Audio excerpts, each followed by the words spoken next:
എല്ലാവർക്കും നമസ്കാരം. കുറച്ച് ദിവസങ്ങളായിട്ട് നമ്മൾ ഷൈനിയുടെയും കുഞ്ഞുങ്ങളുടെയും പുറകെ തന്നെയാണല്ലേ. അവരുടെ മരണത്തിൻ്റെ കാര്യങ്ങളൊക്കെയാണ് നമ്മൾ സംസാരിച്ചു കൊണ്ടിരുന്നത്. കുഞ്ഞുങ്ങൾക്ക് നീതി ലഭിക്കുവാൻ വേണ്ടിയിട്ടാണ് നമ്മൾ ഓരോ എപ്പിസോഡുകളും ചെയ്യുമ്പോൾ അതിൻ്റെ പിന്നിലുള്ള നമ്മളുടെ ലക്ഷ്യമെന്ന് പറയുന്നത്. അപ്പോൾ ഇവിടെ നമ്മൾ ശ്രദ്ധിച്ച ഒരു കാര്യമുണ്ട്. ഈ ഷൈനിയുടെ ഭർത്തൃ വീട്ടിൽ നിന്നും സ്വന്തം വീട്ടിലേക്ക് കുഞ്ഞുങ്ങളെയും കൂട്ടി പോകുന്നതിന് മുൻപേ ഷൈനിയുടെ ഫാദറിനിലൂടെ അടുത്ത് പോയിട്ട് ഷൈനി യാത്ര പറയുമ്പോൾ അദ്ദേഹം പറയുന്ന ഒരു വാക്കുണ്ട്. അത് മറ്റുള്ളവർ പറഞ്ഞ് നമ്മൾ കേട്ടതാണ്. ഇങ്ങനെയായിരുന്നു അവർ പറഞ്ഞത്. അദ്ദേഹം പറഞ്ഞു, നീ ഇപ്പോൾ ജീവനോടെയാണ് പോകുന്നത്, ഇനി നീ തിരിച്ചിങ്ങോട്ട് വരുന്നത് ശവമായിട്ടേ വരത്തുള്ളൂ എന്നാണ് പറഞ്ഞത്. എന്ന് വെച്ചാൽ ഇനി നിൻ്റെ ഡെഡ് ബോഡി ആയിരിക്കും ഇനി വീട്ടിലോട്ട് തിരിച്ചു വരുന്നത് എന്നുള്ളൊരു ശാപവാക്യം പറഞ്ഞിട്ടാണ് ഇദ്ദേഹം എന്ത് ചെയ്തത്, ആ ഷൈനിയും കുഞ്ഞുങ്ങളെയും യാത്രയാക്കിയത് എന്ന് നമ്മൾക്ക് മനസ്സിലാകാം. അപ്പോൾ ആ വാക്ക് കേട്ടപ്പോൾ ആ ഷൈനി എന്ന് പറയുന്ന സഹോദരിയുടെയും ആ കുഞ്ഞുങ്ങളുടെയൊക്കെ മനസ്സ് എത്രമാത്രം വേദനിച്ചു എന്നുള്ളത് അവർക്ക് മാത്രം അറിയാവുന്ന യാഥാർത്ഥ്യമാണ്. അപ്പോൾ അതിനുശേഷം ഈ സംഭവം നടന്നു. ഷൈനിയും കുഞ്ഞുങ്ങളും മരണപ്പെട്ട് കഴിഞ്ഞപ്പോൾ ആ ഷൈനിയുടെ നാട്ടുകാരൊക്കെ പറഞ്ഞത്, ആ തന്തപ്പടിയുടെ വാക്ക് അങ്ങനെ തന്നെ ഫലിച്ചല്ലോ എന്നാണ് അവരൊക്കെ പറഞ്ഞത് അല്ലേ. അപ്പോൾ കഴിഞ്ഞ ദിവസം നമ്മളൊരു വീഡിയോയിൽ കാണുവാനും ഇടയായി. അവിടെ ഉണ്ടായിരുന്ന ഇവരുടെ ബന്ധുവായിട്ടുള്ള ഒരു വ്യക്തി തന്നെയാണ് ഈ സംഭവം റിവീൽ ചെയ്തത്. അപ്പോൾ ഇവിടെയൊക്കെ നമ്മൾക്ക് മനസ്സിലാകുന്ന ഒരു കാര്യമുണ്ട്. ഇത്രയും ഷൈനിയോടും മക്കളോടും ക്രൂരത ചെയ്ത ആ മനുഷ്യൻ്റെ വാക്ക് എങ്ങനെയാണ് ഷൈനിയുടെ ജീവിതത്തിൽ അച്ചട്ടായത് എന്നുള്ളൊരു കാര്യത്തെക്കുറിച്ച് നമ്മൾ പലപ്പോഴും ചിന്തിച്ചിട്ടുണ്ടാകും. ഓർക്കുക, നമ്മളുടെ വിശുദ്ധ വേദപുസ്തകത്തിനകത്തോട്ട് വരുമ്പോൾ ദൈവം ആദിയിൽ ആകാശവും ഭൂമിയും സൃഷ്ടിച്ചു എന്ന് നമ്മൾക്ക് കാണുവാനായിട്ട് കഴിയും അല്ലേ. ഉൽപ്പത്തി പുസ്തകത്തിൽ നമ്മൾക്ക് കാണുവാനായിട്ട് കഴിയും. അപ്പോൾ അതിനുശേഷം നമ്മൾക്ക് ദൈവത്തിൻ്റെ ക്രിയേഷനൊക്കെ നടക്കുമ്പോൾ എന്താണ്, ദൈവം വാക്കാലാണ് സകലത്തെയും ഉളവാക്കിയത് അല്ലേ. ഒരൊറ്റ വാക്കിനാലാണ് സകലത്തെയും ഉളവാക്കിയത്. അതായത് ഉണ്ടാകട്ടെ എന്ന് പറഞ്ഞപ്പോൾ ഉണ്ടായി എന്ന് നമ്മൾക്കതിനകത്തുനിന്ന് മനസ്സിലാക്കുവാനായിട്ട് കഴിയും. അപ്പോൾ ദൈവത്തിൻ്റെ ആ ഒരു വാക്കിൻ്റെ പവർഫുള്ളാണ് നമ്മൾക്കിവിടെ മനസ്സിലായത്. ഇനി നമ്മൾ ഓർക്കുക, അതിനുശേഷം ഇങ്ങോട്ട് വന്നു കഴിയുമ്പോൾ നമ്മൾക്ക് മനസ്സിലാകാവുന്ന കാര്യമാണ്, ദൈവത്തിൻ്റെ ആ ഒരു സിംഹാസനത്തിൻ്റെ അടുത്ത് ഉണ്ടായിരുന്ന അല്ലെങ്കിൽ ദൈവത്തിൻ്റെ വാഹനമേറിയിരുന്ന ആ ലൂസിഫറിനെ ദൈവം എന്ത് ചെയ്ത്, കെരൂബായിരുന്ന ലൂസിഫറിനെ തള്ളി താഴെയിട്ടു അല്ലേ. തള്ളി താഴെയിട്ടപ്പോൾ അവനാണ് ആരായിട്ട് മാറിയത്, പിശാചായിട്ട് മാറിയതെന്ന് നമ്മൾക്ക് മനസ്സിലാക്കാം. അപ്പോൾ അവന് ആ നഷ്ടപ്പെട്ട സൗഭാഗ്യങ്ങളൊന്നും ബാക്കി മനുഷ്യന്മാർക്ക് ലഭിക്കരുത് എന്ന് കരുതിയിട്ടാണ് അവൻ ഈ ഭൂമിയിലേക്ക് വന്ന് ജനങ്ങളിലേക്ക് ഇങ്ങനെ അവൻ്റെ പ്രവർത്തികളൊക്കെ ഇങ്ങനെ ഇൻജെക്റ്റ് ചെയ്തുകൊണ്ടിരിക്കുന്നതെന്ന് നമ്മൾക്ക് മനസ്സിലാക്കുവാനായിട്ട് കഴിയും. അതൊക്കെ വിശുദ്ധ വേദപുസ്തകം നമ്മളെ പഠിപ്പിക്കുന്നുണ്ട്. അപ്പോൾ അതിനകത്ത് ദൈവം നമ്മളോട് പഠിപ്പിച്ചിരിക്കുന്ന മറ്റൊരു കാര്യവും കൂടിയുണ്ട്. എന്താണ്, ദൈവം അവിടെ പറഞ്ഞിട്ടുണ്ട്, ഈ മനുഷ്യനെ സൃഷ്ടിച്ചു കഴിഞ്ഞപ്പോൾ ദൈവം എന്താണ് പറഞ്ഞത്, നിൻ്റെ മുൻപിൽ ഞാൻ എന്ത് വെച്ചിരിക്കുന്നു, ജീവനും മരണവും നിൻ്റെ മുൻപിൽ വെച്ചിരിക്കുന്നു, നിനക്കിഷ്ടമുള്ളത് തിരഞ്ഞെടുക്കാമെന്നാണ് പറഞ്ഞിരിക്കുന്നത്. എന്ന് വെച്ചാൽ നിൻ്റെ മുൻപിൽ ഞാൻ ജീവനും വെച്ചിട്ടുണ്ട്, മരണവും വെച്ചിട്ടുണ്ട്, നീ ഏത് തിരഞ്ഞെടുക്കുന്നു എന്നുള്ളത് നിൻ്റെ ചോയ്സാണ്, നിനക്ക് ഇഷ്ടമുള്ളത് തിരഞ്ഞെടുക്കാമെന്നാണ് ദൈവം പറഞ്ഞിരിക്കുന്നത്. അപ്പോൾ നമ്മളുടെയൊക്കെ ഒരു ലൈഫിൻ്റെ ഡെസ്റ്റിനി തീരുമാനിക്കാനുള്ള ഒരു അധികാരവും കൂടെ ദൈവം നമ്മൾക്ക് തന്നിട്ടുണ്ട് എന്നാണ് അതിൻ്റെ അർത്ഥം. എന്ന് വെച്ചാൽ ദൈവത്തിൻ്റെ വചനപ്രകാരം ജീവിക്കുന്ന വ്യക്തികൾക്ക് ദൈവം എന്താണ്, ആ ഒരു ചോയ്സ് ദൈവം തന്നിട്ടുണ്ട് അല്ലേ. അപ്പോൾ മരണം തിരഞ്ഞെടുക്കുന്നവർ ആ വഴിക്ക് നീങ്ങും, ജീവൻ തിരഞ്ഞെടുക്കുന്നവർ ഈ വഴിക്ക് നീങ്ങും. ഓക്കെ, അതെല്ലാം അവിടെ നിൽക്കട്ടെ. നമ്മൾക്കിവിടെ മനസ്സിലാകുന്ന കാര്യം എന്താണ് ഈ വാക്കിൻ്റെ പവർ അല്ലേ. ദൈവത്തിൻ്റെ വാക്കിൻ്റെ പവർ നമ്മൾ കണ്ടു. ശൂന്യതയിൽ നിന്ന് സകലത്തെയും ദൈവം ഉളവാക്കിയെന്ന് നമ്മൾ കണ്ടു. അതുപോലെ തന്നെയാണ് ദൈവം നമ്മൾക്ക് എന്താണ്, നാവിന്മേൽ അധികാരം പകർന്നിട്ടുണ്ടല്ലേ. അത് ദൈവത്തിൻ്റെ വചനം തന്നെ നമ്മളെ പഠിപ്പിക്കുന്നുണ്ട്. നമ്മളുടെ ഓരോരുത്തരുടെയും നാവിന്മേൽ ദൈവം എന്ത് തന്നിട്ടുണ്ട്, അധികാരം തന്നിട്ടുണ്ട്. ആ അധികാരത്തിൻ്റെ വാക്കുകൾ നമ്മളെ എങ്ങനെ പ്രയോഗിക്കും എന്നുള്ളതാണ് ദൈവം നോക്കുന്നത്. ഓക്കെ, അപ്പോൾ ഓർക്കുക, നമ്മളൊരു വാക്ക് പറയുമ്പോൾ അതിനകത്ത് എന്തായിരിക്കണം, അതെപ്പോഴും നമ്മൾ പോസിറ്റീവായിട്ടുള്ള വാക്കുകൾ വേണം നമ്മളുടെ വായിൽ നിന്നും പുറത്തോട്ട് വീഴുവാനായിട്ട്. നമ്മൾ നെഗറ്റീവ് പറഞ്ഞു കഴിഞ്ഞാലത്തെ കുഴപ്പം എന്താണെന്ന് വെച്ചാൽ അതിനകത്ത് ആര് കയറി പിടിക്കും, ആ പൈശാചിക ശക്തികൾ അതിനകത്ത് കയറി പിടിച്ച് ആ വാക്കിനെ ക്രിയ ചെയ്യിപ്പിക്കുവാനായിട്ട് തുടങ്ങും. അതുകൊണ്ടാണ് പറഞ്ഞിരിക്കുന്നത്, നമ്മളുടെ നാവിനെ സൂക്ഷിക്കണമെന്ന് ദൈവം പറഞ്ഞിരിക്കുന്നത് അല്ലേ. നാവിൽ നിന്ന് വരുന്ന വാക്കിനെ സൂക്ഷിക്കണമെന്ന്. ഇത് ഞാൻ എൻ്റെ ഒത്തിരി വീഡിയോയിൽ ഞാനിത് ചെയ്തിട്ടുണ്ടായിരുന്നു. ഈ വാക്കിനെക്കുറിച്ചുള്ള വാക്കിൻ്റെ പവറിനെക്കുറിച്ചും അല്ലെങ്കിൽ നെഗറ്റീവ് വാക്കിൻ്റെ പവറിനെ കുറിച്ചൊക്കെ ഞാൻ സംസാരിച്ചിട്ടുണ്ടായിരുന്നു. പിന്നെ സ്പിരിച്വൽ വാർഫെയർ എന്ന് പറയുന്ന ഒരു വലിയ ടോപ്പിക്ക് തന്നെ ഞാൻ കുറേ എപ്പിസോഡുകളായിട്ട് ചെയ്തിട്ടുണ്ടായിരുന്നു. അതിനകത്തൊക്കെ ഞാൻ ഇതിനെക്കുറിച്ച് പറഞ്ഞിട്ടുണ്ട്. അതുകൂടാതെ നമ്മുടെ ജെൻസൺ ശ്രുതി ജെൻസൺ എന്ന് പറയുന്ന ഒരു നമ്മുടെ വയനാട്ടിൽ ഒരു ദുരന്തമുണ്ടായതല്ലേ. അപ്പോൾ അവിടെ ആ ഒരു ജെയ്സൻ്റെ വായിൽ നിന്ന് വീണുപോയ ഒരു നെഗറ്റീവ് വാചകം അവൻ്റെ ജീവിതത്തിൽ തന്നെ അറം പറ്റിയതിനെക്കുറിച്ചും ഞാനൊരു വീഡിയോ ചെയ്തിട്ടുണ്ടായിരുന്നു.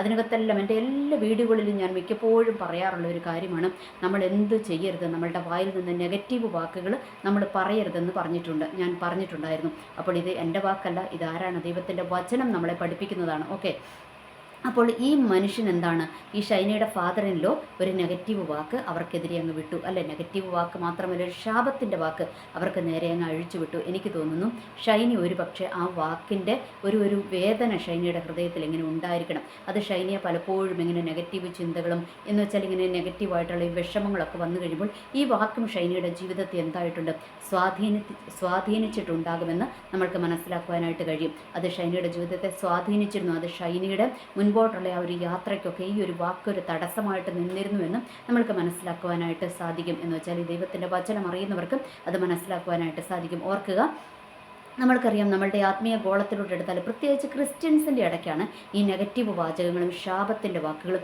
ഈ പേടിപ്പീരൊക്കെ ഉള്ളത്, അല്ലേ? നമ്മളുടെ അച്ഛന്മാരും പാസ്റ്റർമാരും അത് ആ കാര്യത്തിൽ കട്ടയ്ക്ക് നിൽക്കുവാണ് കേട്ടോ. ഈ രണ്ട് കൂട്ടരും നന്നായിട്ടങ്ങ് പ്രയോഗിക്കുന്ന കാര്യമാണ് എന്ത്, ഇവർ നന്നായിട്ടങ്ങ് നെഗറ്റീവ് വാചകങ്ങൾ പറയും. അല്ലെങ്കിൽ ഇവരെന്താണ് നമ്മൾക്കെതിരെ, അതായത് വിശ്വാസികൾക്കെതിരെ നെഗറ്റീവ് വാചകങ്ങൾ പറയും.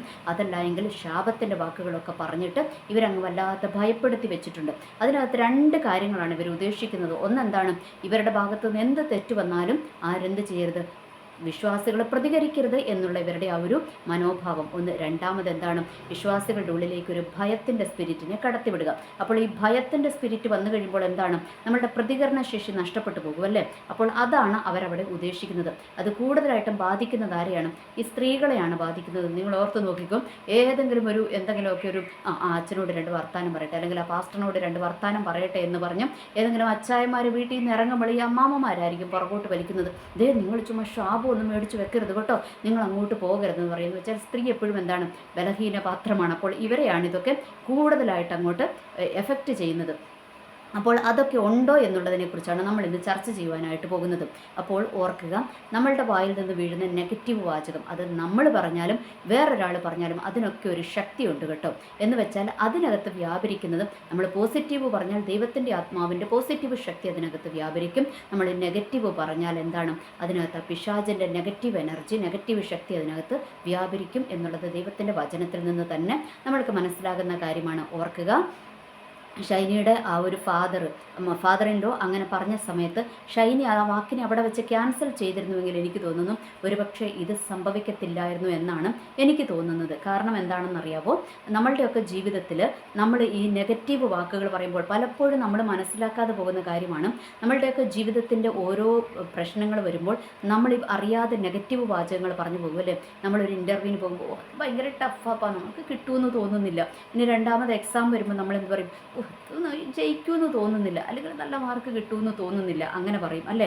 ഇനി അതല്ല എങ്കിൽ നല്ലൊരു കല്യാണമൊന്നും കിട്ടുമെന്ന് തോന്നുന്നില്ല, അല്ലെങ്കിൽ ആ ഒരു വിഷയത്തിന് പോകുമ്പോൾ നടക്കുമെന്ന് തോന്നുന്നില്ല, അല്ലെങ്കിൽ എന്താണ്, ഡോക്ടറെ കണ്ടു കഴിയുമ്പോൾ ഈ രോഗം എന്നെയും കൊണ്ടേ പോകത്തുള്ളൂ, ഇത് ഭേദമാകുമെന്ന് തോന്നുന്നില്ല. എങ്ങനെയുള്ള നെഗറ്റീവ് വാചകങ്ങളൊക്കെ നമ്മുടെ വായിൽ നിന്ന് പലപ്പോഴായിട്ട് വീഴും. അതായത് നമ്മൾ വിചാരിക്കും ഇതൊക്കെ നിസ്സാര വാക്കുകളാണെന്ന് നമ്മൾ വിചാരിക്കും. എന്നാൽ അല്ല കേട്ടോ, ഇതിനൊക്കെ ഒരു പവറുണ്ട്. എന്ന് വെച്ചാൽ വാക്കിൻ്റെ മേലെ എന്താണ്, ദൈവം ഒരു പവർ തന്നിട്ടുണ്ട്. അത് നമ്മൾ മനസ്സിലാക്കുക. എന്നിട്ട് നമ്മൾ എന്ത് ചെയ്യണം, ഈ നെഗറ്റീവ് വാചകങ്ങളെ നമ്മൾ ക്യാൻസൽ ചെയ്യണം. ഇനി നമ്മുടെ വായിൽ നിന്ന് തന്നെ വീണുപോയ നെഗറ്റീവ് വാചകങ്ങൾ, അത് ചെറുതാകട്ടെ വലുതാകട്ടെ, അങ്ങനെ വീണുപോയ നെഗറ്റീവ് വാചകങ്ങളെ നമ്മൾ നിസ്സാരമാക്കി വിടരുത്. നമ്മൾ എന്ത് ചെയ്യണം, അത് നമ്മൾ ദൈവത്തോട് ഏറ്റു മാപ്പ് പറയണം. മനുഷ്യനാണ്, ബലഹീനതകൾ ഉണ്ടാകും. ആ ബലഹീനതകളുടെ സമയത്ത് നമ്മളുടെ വായിൽ നിന്ന് നെഗറ്റീവ് വാചകങ്ങളൊക്കെ വന്നു പോകും. നമ്മൾ എന്ത് ചെയ്യണം, അത് നമ്മൾ ദൈവത്തോട് ഏറ്റുപറഞ്ഞ് ദൈവത്തോട് മാപ്പ് ചോദിക്കണം. ദൈവമേ, എൻ്റെ വായിൽ നിന്ന് ഇങ്ങനെ ഒരു നെഗറ്റീവ് വാചകം വന്നുപോയി, അങ്ങനോട് ക്ഷമിക്കണമേ, അതെൻ്റെ ആ ഒരു സിറ്റുവേഷനിൽ വന്നു പോയത് അങ്ങനോട് ക്ഷമിക്കണമേ എന്ന് ആത്മാർത്ഥമായി തന്നെ നമ്മൾ ദൈവത്തോട് എന്ത് ചെയ്യണം, ക്ഷമ ചോദിക്കണം. അതിനുശേഷം നമ്മൾ അവിടെ കൊണ്ട് തീർന്നില്ല കേട്ടോ. അതിനുശേഷം എന്താണ്, നമ്മളുടെ വായിൽ നിന്ന് വീണിരിക്കുന്ന നെഗറ്റീവ് വാചകമാണല്ലേ, അത് എങ്ങനെ ചെയ്യണം, അത് നമ്മൾ തന്നെ ക്യാൻസൽ ചെയ്യണം. അപ്പോൾ നമ്മൾ എന്ത് ചെയ്യണം, ഇത് നമ്മൾ ദൈവത്തോട് മാപ്പ് പറഞ്ഞു കഴിഞ്ഞിട്ട് നമ്മൾ എന്ത് ചെയ്യണം, നമ്മൾ ദൈവത്തോട് തന്നെ പറയണം, യേശുക്രിസ്തുവിൻ്റെ നാമത്താൽ എൻ്റെ വായിൽ നിന്ന് വീണുപോയ ഈ നെഗറ്റീവ് വാചകത്തെ ഞാൻ ക്യാൻസൽ ചെയ്യുന്നു. ഇപ്പോൾ എന്താ പറയുക, നമ്മളൊരു ഇതിന് പോവുകയാണ്, ഒരു ജോലിക്ക് വേണ്ടിയിട്ട് നമ്മൾ ഇൻ്റർവ്യൂവിന് പോയിരിക്കുകയാണ്. അപ്പോഴാണ് നമ്മൾ ഈ നെഗറ്റീവ് വാചകം പറഞ്ഞിരിക്കുന്നതെങ്കിൽ നമ്മൾ എന്ത് ചെയ്യണം, യേശുക്രിസ്തുവിൻ്റെ നാമത്താൽ എൻ്റെ ജോലിക്ക് വിരോധമായി എൻ്റെ വായിൽ നിന്ന് വീണിരിക്കുന്ന ആ നെഗറ്റീവ് വാചകത്തെ ഞാൻ ക്യാൻസൽ ചെയ്യുന്നു. ആ ജോലി എനിക്ക് കിട്ടും, ഞാനതിനകത്ത് സക്സസ് ആകുമെന്ന് നമ്മൾ പറഞ്ഞുകൊണ്ടേയിരിക്കണം. അത് നമ്മൾ പറയണം കേട്ടോ. കാരണം നമ്മുടെ വായിൽ നിന്ന് വീണ ആ നെഗറ്റീവ് വാചകത്തെ നമ്മളുടെ വാഗൊണ്ട് തന്നെ നമ്മൾ അതിനെ അഴിക്കണം. ഇല്ല ആണെങ്കിൽ അത് നമ്മളുടെ ജീവിതത്തിലൊരു നെഗറ്റീവായിട്ട് കിടക്കും. അതിന്മേൽ ഈ പിശാച് എന്ന് പറയുന്നവൻ ക്രിയ ചെയ്തുകൊണ്ടേയിരിക്കും. കാരണം ദൈവത്തിൻ്റെ വചനം പറഞ്ഞിട്ടുണ്ട്, നമ്മളുടെ നാവിൻ്റെ മേൽ അധികാരം ദൈവം തന്നിട്ടുണ്ടെന്ന് ദൈവം നമ്മൾക്ക് മുന്നറിയിപ്പ് തന്നിട്ടുണ്ട്. എന്നിട്ട് നമ്മൾ അതിനെതിരായിട്ട് പ്രവർത്തിച്ചു കഴിഞ്ഞാൽ ദൈവം അവിടെ വരത്തില്ല, നമ്മൾ തന്നെ എന്ത് ചെയ്യണം? അതിനെ ക്യാൻസൽ ചെയ്യണം കേട്ടോ. അപ്പോൾ നമ്മളതിനെ ക്യാൻസൽ ചെയ്യണം. അതുപോലെ തന്നെ നമ്മൾക്കറിയാം, ചിലർ ഈ എന്താ പറയുക, അച്ഛന്മാരാണെങ്കിലും പാസ്റ്റർമാരാണെങ്കിലും കപ്പ്യാരുമാരാണെങ്കിലും ആരാകട്ടെ നമ്മൾക്കെതിരെ അധികാര സ്ഥാനങ്ങളിൽ ഇരുന്നിട്ട് ചിലർ ഈ ശാപത്തിൻ്റെ വാക്കുകൾ പറയും അല്ലേ, നിങ്ങൾ അങ്ങനെ ചെയ്യില്ലെങ്കിൽ ഇങ്ങനെ പറ്റും കേട്ടോ, അങ്ങനെ പറ്റും കേട്ടോ എന്നുള്ള ശാപത്തിൻ്റെ വാക്കുകൾ, നെഗറ്റീവ് വാചകങ്ങൾ പറയുമ്പോൾ അത് കേൾക്കുമ്പോൾ ആ സ്പോട്ടിൽ തന്നെ അവിടെ ഇരുന്നുകൊണ്ട് നമ്മൾ എന്ത് ചെയ്യണം? യേശുക്രിസ്തുവിൻ്റെ നാമത്താൽ എനിക്കെതിരെ, എൻ്റെ കുടുംബത്തിനെതിരെ പറഞ്ഞിരിക്കുന്ന ഈ നെഗറ്റീവ് വാചകത്തെ, ഈ ശാപത്തിൻ്റെ വാക്കിനെ യേശുക്രിസ്തുവിൻ്റെ നാമത്താൽ ഞാൻ ക്യാൻസൽ ചെയ്യുന്നു. അത് എനിക്കോ എൻ്റെ കുടുംബത്തിലോ സംഭവിക്കത്തില്ല, പകരം ഞങ്ങൾ അനുഗ്രഹിക്കപ്പെടും എന്ന് നമ്മൾ അവിടെ വെച്ച് ആ സ്പോട്ടിൽ തന്നെ പറഞ്ഞോണം. ഒന്ന്, നമ്മളുടെ വായിൽ നിന്ന് വരുന്ന വാക്കിനെ നമ്മൾ ക്യാൻസൽ ചെയ്യണം. രണ്ടാമത്, മറ്റുള്ളവർ അധികാര സ്ഥാനങ്ങളിൽ ഇരിക്കുന്നവരാരുമാകട്ടെ, മറ്റുള്ളവർ നമ്മളുടെ കേൾക്കെ പറഞ്ഞിരിക്കുന്ന ആ വാക്കിനെ നമ്മൾ എന്ത് ചെയ്യണം? അപ്പോൾ തന്നെ നമ്മളതിനെ ക്യാൻസൽ ചെയ്ത് നമ്മളതിൻ്റെ മേൽ ജയമെടുക്കണം. ഇനി മൂന്നാമതൊന്നുണ്ട്, നമ്മൾക്ക് അറിഞ്ഞുകൂടല്ലേ, അവിടെയും ഇവിടെയൊക്കെ ഇരുന്നുകൊണ്ട് നമ്മൾ അറിയാതെ, നമ്മൾ കേൾക്കാതെ പലരും നമ്മൾക്കെതിരെ നടത്തുന്ന ഈ നെഗറ്റീവ് വാചകങ്ങൾ, ശാപത്തിൻ്റെ വാക്കുകളുണ്ട്. അവളിന്ന് പോകുന്നുണ്ട് കേട്ടോ, അവൾ കെട്ടിയൊരുങ്ങി പോകുന്നുണ്ട്, കിട്ടൂല നോക്കിക്കുക, ആ ജോലി അവൾക്ക് കിട്ടൂല, അവൾ നോക്കി എക്സാമിന് പോകുന്നുണ്ട്, അവൾ ജയിക്കൂല എന്ന് നമ്മൾ അറിയാതെ നമ്മളുടെ പുറകിലിരുന്ന് ചില വ്യക്തികൾ പറയുന്നുണ്ടാകും. അത് നമ്മൾക്ക് അറിഞ്ഞുകൂടാ, അതൊക്കെ അസൂയയുടെ ഒരു സ്പിരിറ്റ് കൊണ്ട് അവർ പറയുന്നതായിരിക്കും. അപ്പോൾ നമ്മൾ എന്ത് ചെയ്യണം? നമ്മൾക്കത് അറിഞ്ഞുകൂടല്ലേ, നമ്മൾക്കെതിരെ ആരൊക്കെ എന്തൊക്കെ പറഞ്ഞിട്ടുണ്ടെന്നൊന്നും നമ്മൾക്ക് അറിഞ്ഞുകൂടാ. അപ്പോൾ നമ്മൾ എന്ത് ചെയ്യണം? രാവിലെ എഴുന്നേൽക്കുമ്പോൾ നമ്മൾ ദൈവത്തോട്, നമ്മൾക്ക് അല്ലേ ജീവൻ തന്ന, ഒരു പുതിയ പ്രഭാതം തന്ന ദൈവത്തിന് നമ്മൾ എന്ത് ചെയ്യും? നമ്മൾ നന്ദി പറയണം അല്ലേ. നമ്മൾ നന്ദി പറഞ്ഞു കഴിഞ്ഞാൽ അടുത്തത് നമ്മൾ ചെയ്യേണ്ട കാര്യം ഇതാണ്. ദൈവത്തിൻ്റെ വചനം പറയുന്നുണ്ടല്ലേ, നിനക്ക് വിരോധമായി ഉണ്ടാക്കുന്ന യാതൊരു ആയുധവും ഫലിക്കുകയില്ല, ന്യായവിസ്താരത്തിൽ നിനക്ക് വിരോധമായി എഴുന്നേൽക്കുന്ന എല്ലാ നാവിനെയും നീ കുറ്റം വിധിക്കും. അത് ദൈവത്തിൻ്റെ വചനമാണ് കേട്ടോ. അപ്പോൾ നമ്മൾ എന്ത് ചെയ്യണം? ഈ വചനം അങ്ങ് പറയണം. ഈ വചനം പറഞ്ഞിട്ട് നമ്മൾ എന്ത് ചെയ്യണം? നമ്മൾ ആദ്യം പറഞ്ഞത് എന്താ? ദൈവത്തിൻ്റെ വചനം അങ്ങനെ തന്നെ പറയണം. നിനക്ക് വിരോധമായി ഉണ്ടാക്കുന്ന യാതൊരു ആയുധവും ഫലിക്കുകയില്ല, ന്യായവിസ്താരത്തിൽ നിനക്ക് വിരോധമായി എഴുന്നേൽക്കുന്ന എല്ലാ നാവിനെയും നീ കുറ്റം വിധിക്കും. എന്നിട്ട് നമ്മൾ നെക്സ്റ്റ് പറയേണ്ടത്, എനിക്ക് വിരോധമായി, എൻ്റെ കുടുംബത്തിന് വിരോധമായി ഉണ്ടാക്കുന്ന യാതൊരു ആയുധവും ഫലിക്കുകയില്ല.